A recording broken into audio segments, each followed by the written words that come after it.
الله أكبر. السلام عليكم ورحمة الله وبركاته. الحمد لله رب العالمين والعاقبة للمتقين ولا عدوان إلا على الظالمين. أعوذ بالله من الشيطان الرجيم. بسم الله الرحمن الرحيم. قال الله تعالى في القرآن المجيد والفرقان الحميد: لا يستوي منكم من أنفق من قبل الفتح وقاتل أولئك أعظم درجة من الذين أنفقوا من بعد وقاتلوا وكلا وعد الله الحسنى.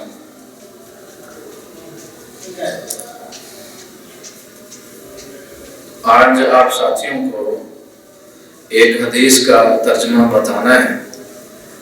اتوار والے دن ہمارا جو درس ہوتا ہے وہ قصص الانبیاء کے حوالے سے اور حضرت ابراہیم علیہ السلام کا آخری حصہ جو ہے وہ رہتا ہے، تو انشاءاللہ وہ مکمل کریں گے.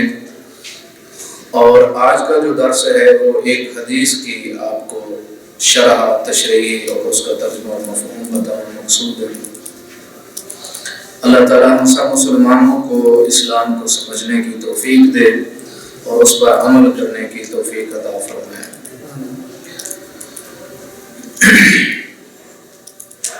حضرت ابو ہریرہ رضی اللہ تعالی عنہ ارشاد فرماتے ہیں، مسلم شریف کی یہ حدیث ہے کہ آپ صلی اللہ علیہ وسلم نے ارشاد فرمایا: المؤمن القوی خیر واحب الی اللہ من المؤمن الضعیف وفی کل خیر احرص علی ما ینفعک واستعن باللہ ولا تعجز.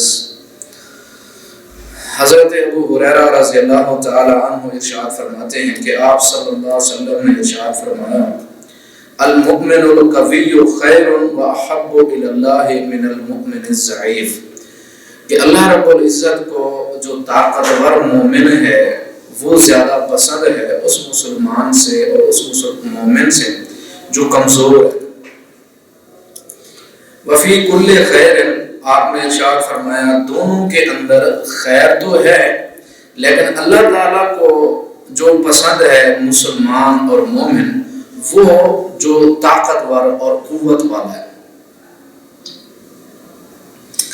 یہاں طاقت اور قوت کا مطلب یعنی انسان کا عقیدہ، اس کا کردار اور اس مسلمان کی سیرت اور مسلمان کے نیک اعمال اور اللہ اور اس کے رسول کے ساتھ وفا، گناہوں سے بچنا، یہ ساری چیزیں ایک مسلمان کو طاقتور بناتی ہیں، اخلاق کے لحاظ سے، قوت کے لحاظ سے، ایمانیات کے لحاظ سے، عقائد کے لحاظ سے. یہاں طاقت اور قوت کا مطلب یہ نہیں ہے کہ انسان جسمانی لحاظ سے موٹا ہو تو اللہ تعالیٰ کو وہ انسان اور وہ مسلمان پسند ہے، بلکہ اللہ رب العزت کو وہ مسلمان اور مومن پسند ہے جو گناہوں کے سامنے رکاوٹ پیدا کرتا ہے اور اس کی سیرت اور کردار جو ہے بالکل صاف اور ستھرا ہے اور وہ اللہ اور اس کے رسول کا وفادار ہے. اللہ تعالیٰ کو یہ مسلمان اور یہ مومن جو ہے پسند ہے. اور پھر آپ نے ارشاد فرمایا وفی کل خیر، دونوں کے اندر خیر ہے، یعنی جو طاقتور مومن ہے یا جو کمزور ہے دونوں کے اندر خیر تو ہے، کیونکہ کافر کے مقابلے میں ایک مسلمان اور مومن جو کلمہ پڑھتا ہے اس کے اندر تو خیر ہے کافر کے مقابلے میں، لیکن کمزور ہے اپنے اخلاق کے لحاظ سے، اعمال کے لحاظ سے، سیرت کے لحاظ سے اور اللہ اور اس کے رسول کی فرما برداری کے لحاظ سے کمزور ہے اس مسلمان سے جو زیادہ طاقتور ہے. مثال کے طور پر معاشرے کے اندر ایک مسلمان جو ہے، اکیلا ایک مسلمان اگر اللہ اور اس کے رسول کا وفادار ہے اور اتباع کرنے والا اور اپنے اللہ اور خالق اور مالک کی بات کو تسلیم کرنے والا ہے تو ایک آدمی ہی پورے کے پورے گھر کو تبدیل کر دیتا ہے، ایک آدمی پورے معاشرے کو تبدیل کر دیتا ہے، ایک آدمی کو پورے کے پورے علاقے اور بستی کو تبدیل کر دیتا ہے.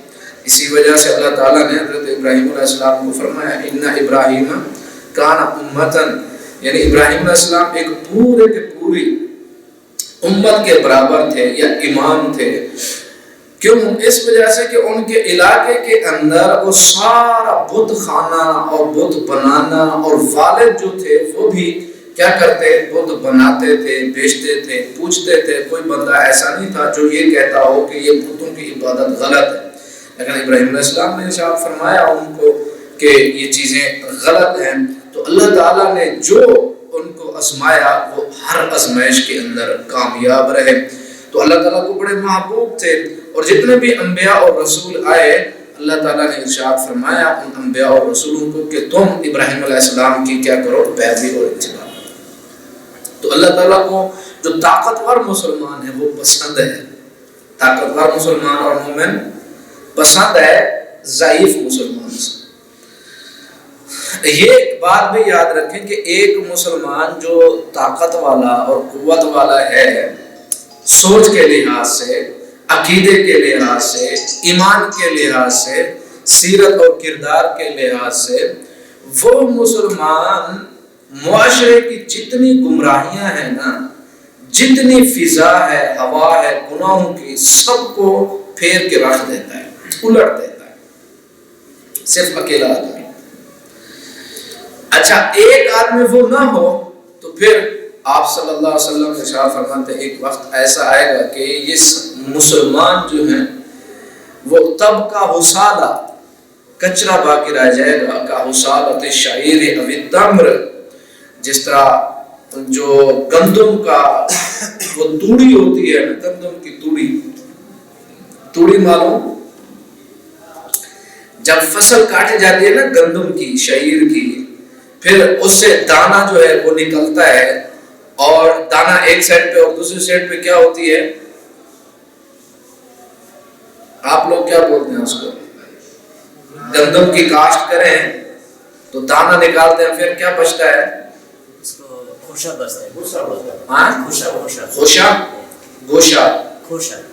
وہی خوشہ بن جاتا ہے. یعنی جب انسان جو ہے اس کے پاس کچھ بھی نہ ہو، وہ اسلام اور دین اور کچھ بھی، اللہ کے رسول صلی اللہ علیہ وسلم ارشاد فرماتے ہیں یذهب الصالحون الاول فالاول، نیک لوگ چلے جائیں گے، وتبقى حصالہ، وہ خوشہ یا ہوشہ وہ توڑی وہی باقی رہ جائے گی، اور وہ کام کی نہیں ہے، اس میں کوئی وزن ہوتا ہے، اب اس کو فضا ہوا ہے اس کو اڑا بھی. لیکن ایک مضبوط انسان اور مسلمان، اللہ تعالیٰ کو وہی انسان اور مسلمان پسند ہے جو سوچ کے لحاظ سے، ایمان کے لحاظ سے، عقیدے کے لحاظ سے مضبوط ہے. اللہ کے رسول صلی اللہ علیہ وسلم ارشاد فرماتے ہیں احرص علی ما ينفعک، اور جو تجھے چیز فائدہ دے اس کے اوپر حرص کر. جو تجھے فائدہ دے اس کے اوپر کیا کرنا ہے، حرص کرنا ہے. یعنی انسان دنیا کے اندر انسان کے کاموں کی 3 قسمیں ہیں.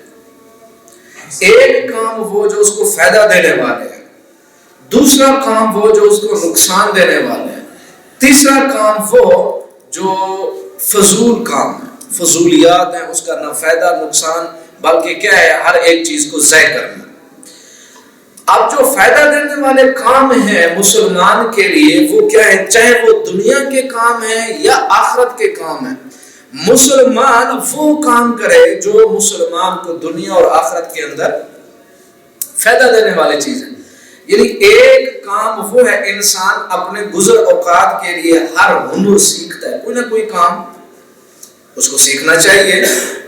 دنیا میں جو چیز فائدہ دے رہی ہے اس کو کیا کرنا چاہیے، سیکھنا چاہیے. چاہے ٹیکنالوجی ہے، چاہے سائنس ہے، چاہے کوئی بھی چیز ہے مسلمان سیکھے، اس کو فائدہ دے رہی ہے نا دنیا میں. اور اسی طرح آخرت کے اندر جو چیزیں فائدہ دے رہی ہیں اس کو بھی کیا کرنا چاہیے، سیکھنا چاہیے. یعنی آخرت جو علم ہے وحی کا اس کو بھی بندہ سیکھے، دنیا کا جو علم ہے اس کو بھی سیکھے، دوسری ٹیکنیک ہے اس کو بھی سیکھنے، ٹیکنالوجی ہے اس کو بھی، ہر وہ چیز جو مسلمان کو دنیا کے اندر فائدہ دے اس مسلمان کو کیا کرنا ہے، وہ سیکھے. یعنی احرص علی ما ينفعک، جو چیز تجھے فائدہ دے اس کو کیا کرنا چاہیے، اس کی حرص کرنی چاہیے. دنیا کو بہتر اور آخرت کو بہتر بنانے کے لیے مسلمان کو جو چیز فائدہ دے اس کو کیا کرنا ہے، اس کو سیکھنا چاہیے.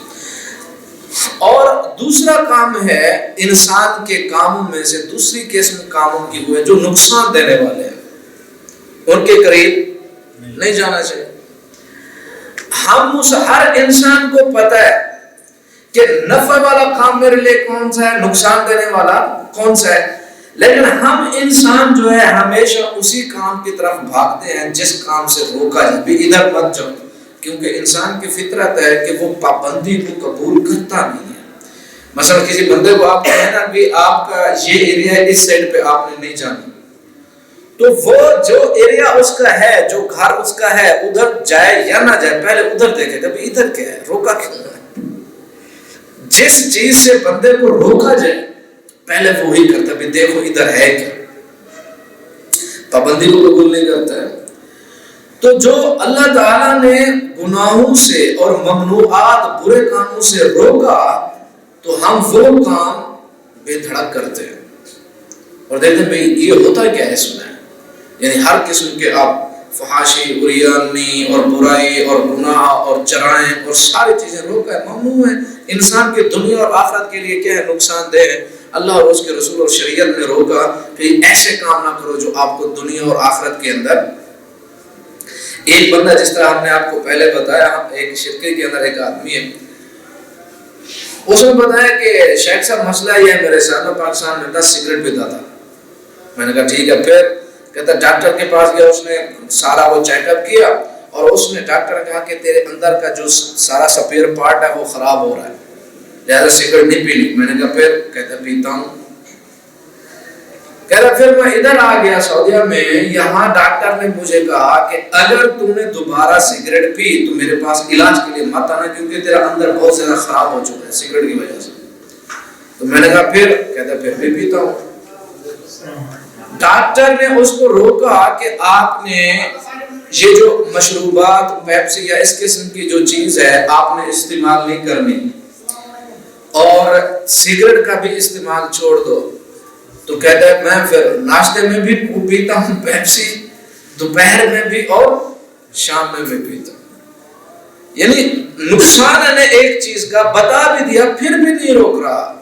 تو دنیا کے اندر جو چیز نقصان, مثلا اب جو نشہ آور جو بھی چیز ہے, نشہ آور جو بھی چیز ہے, چھوٹی ہے یا بڑی ہے, چاہے وہ چونا ہے یا تمباکو ہے یا کوئی اور چیزیں ہیں جو منہ میں رکھنا اور دوسری چیزیں, وہ ساری کی ساری حرام ہے, بندے کو نہیں. اچھا وہ اگر بندہ چونا رکھے, دوسرا کام رکھے, وہ کتنا خون بناتا ہے,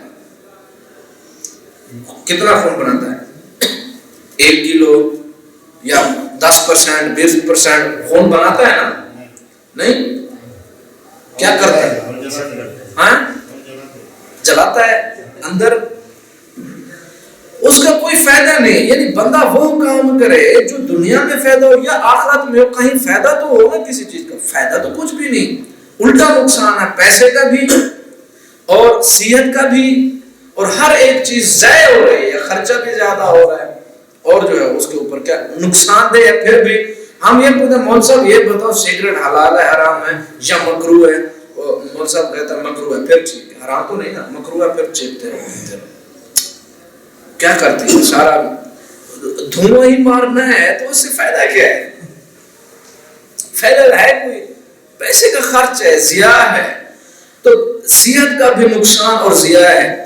مسلمان وہ کام کرے جو دنیا میں کیا ہے فائدہ بھی دے, یا آخرت میں فائدہ ہو یا دنیا میں اس کا فائدہ ہو. کسی چیز کا فائدہ تو ہونا چاہیے, لیکن فائدہ تو ہے نہیں, نقصان ہے الٹا. اسی طرح ہر وہ چیز ہے, یعنی نشہ آور جو چیز ہے, چھوٹی ہے بڑی ہے کچھ بھی ہے, اس کا نقصان ہے, فائدہ نہیں. تو آپ صلی اللہ علیہ وسلم ارشاد فرماتے ہیں کہ انسان کو وہ کام کرنا چاہیے جو اس کو فائدہ دے.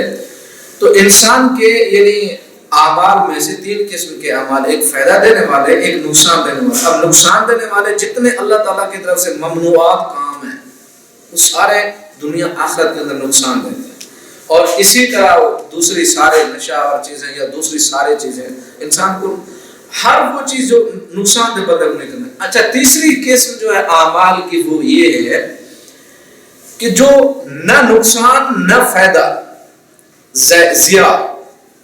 مثلا اب بندہ جو ہے ایک میچ لگا ہے کرکٹ کا, وہ بھی ٹیسٹ میچ, وہ 5 دن بندہ اس کو نہیں دیکھتا ہے.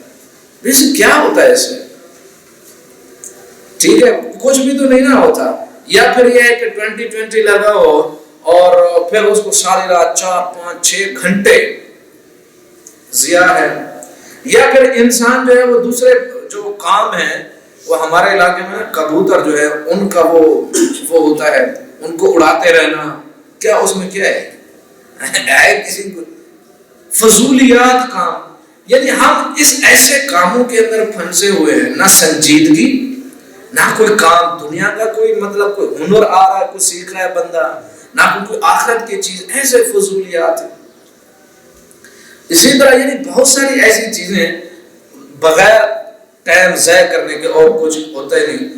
تو 3 کام انسان کے, یعنی نفع دینے والے, نقصان دینے والے کام اور فضولیات. بندہ فضولیات کے پاس تو پھٹکے ہی نہ جائے ہی نہ. باقی جو ممنوع کام ہے ان کو چھوڑ دے, فائدہ دینے والے کام دنیا یا آخرت. انسان سمجھ یار بندہ ہی وہ ہے, یا تو وہ کام کرتا ہے جو آخرت کے لیے فائدہ مند ہو, یا وہ کام کرتا ہے جو دنیا میں فائدہ مند ہو. تو باقی پیسے ضائع کرنے. جس طرح شادی بیاہ کے اندر بندے, ابھی ایک بندے نے مجھے بتایا کہ ہمارے پاکستان میں شادی ہوئی, شادی میں لوگوں نے موبائل پھینکے. پیسے تو آپ نے سنا نا, ڈالر پھینکتے, پاکستان میں ڈالر پھینکتے. انہوں نے موبائل, یہ مخلوق, یہ مسلمان غریب ہیں؟ نہیں غریب نہیں ہے. اب اس سے کیا ہے مطلب؟ یہ ساری فضولیات ضیاء ہیں. تو آپ صلی اللہ علیہ وسلم ارشاد فرماتے ہیں وحرص علی ما ينفعک, جو تجھے چیز فائدہ دے اس کو کیا کر, اس کی حرص کر. اب اس میں ایک اصول یہ بھی بتایا علماء نے کہ اگر جو چیز تجھے فائدہ مند ہے اس کا یعنی حرص کرنا چاہیے, اس کی طرف جانا چاہیے. مثال کے طور پر اگر اپنے رشتہ داروں کے اندر 2 بندے جو ہیں ناراض ہو گئے ہم سے, ٹھیک ہے, 2 بندے رشتہ دار ناراض ہو گئے, تو سب سے زیادہ اس کے ساتھ اس کا ساتھ دے جو آپ کے زیادہ قریبی ہے, جو زیادہ آپ کو فائدہ دینے والے, اس کا ساتھ دے. مثلا آپ کا بھائی ناراض ہو گیا اور دوسرا ایک دور کا رشتہ دار ہے, تو وہ کہتا ہے, دونوں کہتے ہیں یا میرے ساتھ رہو یا, تو بندے کو کس کے ساتھ رہنا ہے؟ بھائی کے ساتھ, کیونکہ زیادہ فائدہ دینے والا بھائی نزدیک وہی ہے. یعنی یہ چیزیں ہوتی ہیں سیکھنے کی کہ اگر صلح کرنے رشتہ داری میں تو جو زیادہ قریب رشتہ دار ہے بندہ اس کو نہ چھوڑے, جو زیادہ قریب رشتہ دار ہے اس کو, باقیوں کو چھوڑ دے. کیونکہ ہمارے معاشرے میں ایسا ہوتا ہے, وہ کہتے ہیں بھی یا تو اس کے ساتھ رہو یا ہمارے ساتھ, تو بندہ زیادہ قریب جو رشتہ ہوتا ہے اس کا ساتھ دے. اسی طرح جو اس کو الٹ دے, اس اصول کو, یعنی جو زیادہ نقصان دینے والی چیز ہے. دیکھیں 2 گناہ ہوتے ہیں, ایک بڑا جرم ہے, ایک چھوٹا جرم ہے. یعنی بعض اوقات انسان کی زندگی میں ایسا ماحول پیدا ہو جاتا ہے کہ 2 گناہ ہیں, ایک بڑا جرم اور ایک چھوٹا ہے, دونوں جرم جرائم گن, لیکن بندے کو کیا کرنا ہے, مسلمانوں کو کیا کرنا ہے, بڑے گناہ کو اور بڑے جرم کو کیا کرے, نظر انداز کر دے, اس کو چھوڑ دے. چھوٹا یعنی میں یہ آپ کو نہیں کہہ رہا کہ حدیث میں ہے کہ آپ چھوٹا جرم کر لو, سمجھ آ رہی ہے بات, سمجھیں. یعنی بعض اوقات انسان ایسے مسائل میں ہوتا ہے کہ اس کو کوئی نہ کوئی ایک کام کیا کرنا ہے, وہ کرنا پڑتا ہے. یہ ایسے مسائل زندگی کے اندر درپیش. تو علماء کا یہ کہنا ہے کہ بڑی مقصدات کو چھوڑ کے چھوٹی کو بندہ کر لے. اسی طرح فوائد کے اندر ہے, مثلا 2 عبادتیں اکٹھی ہو جاتی ہیں. رمضان ہے, مثال کے طور پر بندہ سفر میں ہے, عمرہ کرنے کے لیے جا رہا ہے, تو رمضان میں 2 عبادتیں اکٹھی ہیں. جو زیادہ فائدہ دینے والی چیز ہے مسلمان کو, ایک روزے دار کو, سفر میں روزہ رکھنا جو ہے وہ کیا ہے, وہ سنت طریقہ نہیں, بندہ چھوڑ دے. لیکن جیسے سفر کے لیے جا رہا ہے مسلمان عمرے کے لیے, اس کو چھوڑ سکتا ہے؟ نہیں چھوڑ سکتا نا. جو زیادہ فائدہ دینے والی چیز ہے اس کی حفظ کرنی چاہیے. تو بندے کو کیا کرنا ہے, مسلمان کو رمضان کا روزہ چھوڑ کے وہ اچھے طریقے سے عمرہ کرے اور اچھے طریقے سے فرائض ادا کرے. وہاں مسجد حرام میں ہم مسلمان کیا کرتے ہیں, ہم یہ کرتے ہیں کہ جاتے ہیں, روزہ رمضان کا نہیں چھوڑتے اس وجہ سے کہ یہ رمضان کا روزہ ہے, ثواب بہت زیادہ ہے, بعد میں رکھیں گے تھوڑا ملے گا, ایسا نہیں ہے. لہذا ہم نہیں چھوڑتے, روزہ رکھتے ہیں, ساری رات سفر کرتے ہیں, تھکاوٹ, پھر روزہ رکھ کے اس کی بھوک اور پیاس جو ہی عمرہ کرتے عمرہ کرنے کے بعد سو جاتے, پھر نہ ظہر نہ عصر نہ مغرب ساری نمازیں, پھر اسی وقت اٹھتے ہیں جب افطاری کا ٹائم ہوتا ہے. تو وَحْرِصْ عَلَىٰ مَا يَنْفَعُ, جو چیز فائدہ دے, زیادہ نفع والی چیز ہے. رمضان کے روزے کو چھوڑا جا سکتا ہے, بعد میں رکھا جا سکتا ہے, لیکن نمازوں کو چھوڑنا غلط ہے نا, بہت بڑا گناہ کر رہا ہے. تو اس عمرے کا فائدہ ہی کیا, بندہ فردی نمازیں چھوڑ دے, اس عمرے کا کیا فائدہ ہے, اس رمضان کے روزے کا کیا فائدہ ہے. لیکن اگر چھوڑ دے تو پھر توانائی اور قوت اور طاقت کے ساتھ عمرہ بھی کرے گا, اس کے کام اچھے طریقے سے, اور نمازیں بھی وہ پڑھے گا.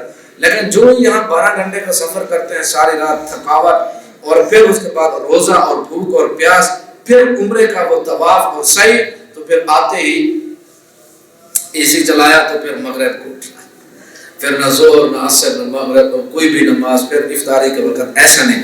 وَحْرِصْ عَلَىٰ مَا يَنْفَعُ, جو چیز تجھے فائدہ دے اس کی حرص کر, اس کام کو کرنا چاہیے جو زیادہ فائدہ مند ہو.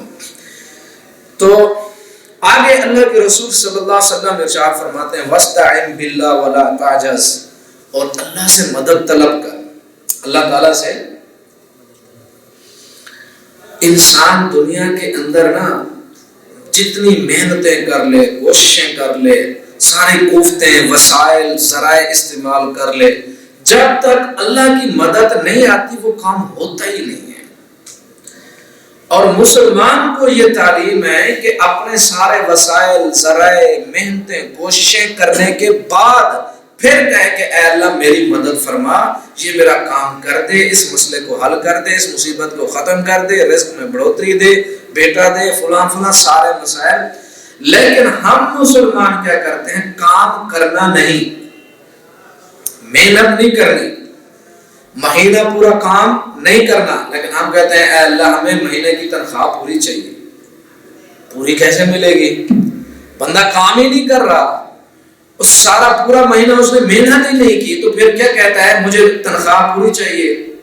ایسے کیسے, بندہ پہلے محنت کرے, کام کرے, پھر کہے اے اللہ میری مدد. اللہ کے رسول صلی اللہ علیہ وسلم غزوہ بدر میں 313 افراد تھے, 313 بندے تھے. آپ صلی اللہ علیہ وسلم نے ان کو تعلیم دی, ہتھیار دیے, اوزار دیے اور گھوڑے دیے, جتنے بھی تھے میدان میں آ کر لڑائی کے لیے تیار, اور دشمن سامنے. پھر اللہ کے رسول صلی اللہ علیہ وسلم نے سجدہ کیا اور دعائیں کی کہ اے اللہ اللہم ان تہلک هذه العصابہ لا تغفر فی الارض, اے اللہ اگر آج تیری مدد نہ آئی تو پھر دنیا میں تیری عبادت کرنے والا کوئی نہیں رہے گا.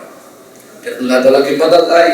آپ صلی اللہ علیہ وسلم سجدہ میں تھے, حضرت ابوبکر صدیق رضی اللہ تعالیٰ نے کھڑا کیا اور فرمانے لگے اللہ کے رسول آپ بس کیجئے, اللہ تعالیٰ کی مدد آ جائے گی. آپ صلی اللہ علیہ وسلم جب اٹھے تو پھر دیکھا کہ جبرائیل علیہ السلام گھوڑے کی وہ لگام کو پکڑ کر وہ آ رہے تھے. تو آپ نے ارشاد فرمایا ابوبکر اللہ کی مدد آ گئی. تو بندہ مسلمان جو ہے وہ محنت تو کرے نا, ایک راستے پہ جائے تو صحیح, اور تگو دو تو کرے. گھر میں بیٹھا ہو اور کہے کہ اللہ میری مدد فرما, اور ادھر ہی کھاتا پیتا اور سو جائے اور پھر سارا مہینہ ادھر ہی بیٹھا رہتا ہے. اللہ مدد آئے گی, لیکن بندے کو بھی کیا کرنا ہے, محنت کرنی. محنت کرنے کے بعد پھر کہے کہ اے اللہ اب میری فاستعن باللہ, اللہ تعالیٰ سے, اللہ تعالیٰ کی دے کے پھر مدد آتی ہے. صرف یہ ہے کہ مسلمان کو سیدھا ٹریک پر چلنا ہے. حضرت یوسف علیہ السلام جب وہ زلیخا نے ان کو کمرے میں سارے بند کر دے, کمرہ ایک نہیں تھا, دروازہ ایک بند نہیں کیا, دروازے تھے, پتہ نہیں کتنے دروازے تھے, بند کیے. اب بند کیے تو انہوں نے کہا کہ اے اللہ مجھے بچا بس. تو اللہ تعالیٰ نے ارشاد فرمایا بھاگنا تیرا کام ہے, بھاگ. یہ نہیں ارشاد فرمایا کہ میں زلیخا کے بازو توڑ دوں گا یا وہ یہ ہو جائے کہ فلاں تو آرام سے, نہیں, بھاگ, تو محنت کر, تیرا کام ہے, بھاگ دروازے کی طرف. وہ بند ہے اس کو کھولنا اللہ کا کام ہے, بندے کا کام. یوسف علیہ السلام بھاگے, دروازے کھولتے چلے گئے. تو انسان مسلمان چلے گا راستے پہ تو اللہ تعالیٰ کی مدد قدم قدم پہ آتی ہے. لیکن ہم مسلمان مسئلہ تو یہ ہے کہ اللہ تعالیٰ کی بات مانتے نہیں, چلتے نہیں. تو آپ صلی اللہ علیہ وسلم ارشاد فرماتے ہیں ولا تعجز, اور عاجز مت ہو. یعنی دعا کرنے کے بعد, کام کرنے کے بعد, محنت کرنے کے بعد, مشقت کرنے کے بعد یہ مت سمجھ کہ اللہ کی مدد نہیں آئے گی, یا اس کام کو مت چھوڑ دو. جو کام آپ صحیح اور جائز کام کر رہے ہیں. بعض اوقات ایسا ہوتا ہے مسلمان جو ہے وہ دعا کرتا ہے, اس کو اگر کوئی مولوی صاحب بتا دے بھی دعا کیا کرو صبح کے ہر فرضی نماز کے بعد اور فلاں فلاں, تو وہ دعا کرتا ہے ہفتہ, مہینہ, 2 مہینہ, پھر کہتا ہے مولوی صاحب قبول ہی نہیں ہو رہی کہ کیا کرے. تو قبول ایسے نہیں کہ بندہ اللہ تعالیٰ کو آزمائے نا, یعنی یہ وقت ہے, اس وقت میں یہ کام کر رہا ہوں تو اگر دعا قبول ہوگی ٹھیک وہ کام کروں گا, نہیں قبول ہوگی تو چھوڑ دوں گا خلاص. یہ مزاج اور یہ سوچ غلط ہے. میں نماز پڑھوں گا ٹھیک ہے, میں پڑھتا, مولوی صاحب نے کہا نماز پڑھو اس سے رزق میں بڑھوتری اور برکت پیدا ہوتی ہے, لہذا مہینہ پڑھا, 2 مہینہ, 3 مہینہ, چلو سال لگا لو, کچھ بھی نہیں ہو. ویسے تو ویسے حالات الٹے ہو رہے ہیں. پہلے میں ٹھیک تھا, نماز پڑھتا الٹے ہو رہے ہیں, نماز ہی چھوڑ دیتا ہے. بعض اوقات ایسا ہوتا ہے کہ ایک انسان اگر وہ برے راستے پہ تھا اب صحیح راستے پہ آ گیا تو پھر ہر طرف سے اس کے اوپر مسائل آ جاتے ہیں. وہ کہتا ہے کہ اللہ میں تو پہلے ادھر ہی ٹھیک تھا, یہ تو مسائل بڑھتے چلے جا رہے ہیں. وہ اصل میں اس کی کیا ہوتی ہے, اس کی پالش ہو رہی ہوتی ہے, اس کا جو کچرا ہے, اس کی جو گندی سوچ ہے وہ ختم ہو رہی ہوتی ہے. مثلا ایک سونا ہے نا, آپ اس کو سونے کو نکالو آگ میں ڈالو تو پورا کندن ہوتا ہے, صاف ستھرا تو نہیں نہ ہوتا, صاف ستھرا ہوتا ہے نہیں. آگ میں جب آپ ڈالیں گے تو اس سے کیا ہوگی, میل کچیل صاف ہوگی نا, تو آگ سے جب آئے گا تو بالکل وہ پیور ہوگا, اس میں کسی چیز کسی قسم کی کوئی ملاوٹ. تو اللہ تعالیٰ اس مسلمان کو, انسان کو آزماتا ہے کہ ابھی کچا ہوا کہ پکا ہوا. تو مسلمان جو ہے ہمیشہ یہ بات یاد رکھے کہ سچ کے اندر ہی نجات ہے, چاہے کچھ بھی ہو جائے, بندے کو کچھ بھی ہو جائے, سچ کے اندر کیا ہے نجات. اگر سچ کے اندر ہی نجات نہیں تو پھر اور کس کام کے اندر نجات ہے. تو آپ صلی اللہ علیہ وسلم ارشاد فرماتے ہیں عاجز بندے کو نہیں ہونا چاہیے, یعنی کام چھوڑ نہیں دینا چاہیے, اس کام کو اللہ تعالیٰ سے لگاتار اللہ تعالیٰ سے مدد طلب کرنی چاہیے. اور یہ نہیں کہنا چاہیے کہ میں نے اتنا کام کیا اور وہ کام جو ہے میں دعا کرتا رہا اور وہ دعا جو ہے وہ قبول نہیں ہوتی لہذا اس کام کو ہی چھوڑ دو. ایسا مسئلہ نہیں ہے. اگر بندہ عاجز آ جاتا ہے, اللہ تعالیٰ سے مانگتا نہیں, اللہ تعالیٰ کے سامنے سربا سجود نہیں ہوتا, انسان کی سوچ تبدیل نہیں ہوتی, تو پھر اس کے مسائل بھی حل نہیں ہوتے. اور ایک بات یہ بھی یاد رکھیں, اگر نیک کام کرنے سے مسلمان کے مسائل حل نہیں ہوئے تو اس کا کیا مطلب ہے, اسلام ٹھیک نہیں. تو اس کا کیا مطلب ہے, اللہ تعالیٰ نے کیا ارشاد فرمایا کہ میں تمہاری مدد کروں گا, وہ صحیح نہیں. اگر مسائل حل نہ بھی ہوں تب بھی مسلمان کو اچھا بننا ہے. یہ تو ضروری تو نہیں ہے کہ اللہ تعالیٰ سے انسان دعا کرے تو وہیں مسئلے حل ہوں, ضروری ہے, ہم اللہ تعالیٰ کو مجبور کر سکتے ہیں. ہاں, انسان کے دعائیں مانگے, اچھا بنے, نمازیں پڑھے اس لیے کہ میرے مسئلے حل ہوں. اگر بالفرض حل نہ ہوں, روٹی نہ ملے تو کیا مطلب, عبادت غلط ہے, نماز غلط ہے, اللہ تعالیٰ نے صحیح نہیں فرمایا, اللہ کے رسول صلی اللہ علیہ وسلم نہیں, یہ غلط بات ہے. اللہ تعالیٰ کی عبادت مسلمان بغیر کسی معاوضے کے اور بغیر کسی اس سوچ کے کرے کہ اگر میں نیک کام کروں گا تو کچھ ملے گا, نہیں کروں گا تو نہیں ملتا, لہذا نیک کام کو چھوڑ دو. ایسا نہیں, یہ سوچ غلط ہے, یہ سوچ صحیح نہیں. اللہ تعالیٰ کی مدد اور نصرت آتی ہے, اللہ تعالیٰ دکھاتا ہے ایک مسلمان کو کہ کس طرح اللہ تعالیٰ کی مدد آتی ہے, لیکن مسلمان کو چلنا اسی راستے پہ ہے کیونکہ صحیح راستہ